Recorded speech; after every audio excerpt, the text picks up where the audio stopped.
31 ડિસેમ્બરને ગણતરીના જ દિવસો બાકી છે ત્યારે રાજસ્થાન અને ગુજરાતને જોડતી સાબરકાંઠા જિલ્લાની સરહદો પર સાબરકાંઠા જિલ્લા પોલીસ વિભાગ દ્વારા સઘન ચેકિંગ શરૂ કરવામાં આવ્યું। ગુજરાત રાજસ્થાનને જોડતી રાણી બોર્ડર, મામેર બોર્ડર, ખેડવા બોર્ડર તેમજ કોટડા બોર્ડર ઉપર પોલીસ દ્વારા ચેકિંગ થયું। નશીલા પદાર્થના વાહન પર રોક લગાવવા માટે પોલીસ એક્શન મોડમાં કામ કરી રહી છે।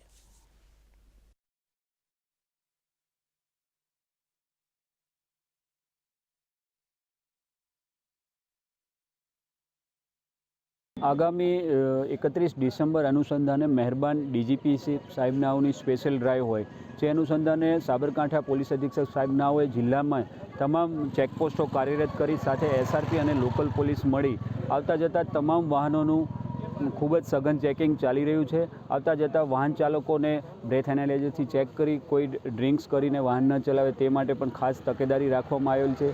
તેમજ રાજસ્થાન તરફથી કોઈપણ પ્રકારની ગેરકાયદેસર પ્રવૃત્તિ ન થાય કે વાહનોમાં કોઈ ગેરકાયદેસર વસ્તુ ન જાય તે માટે ખાસ ચેકિંગ કરી અને કાર્યવાહી ચાલુ છે।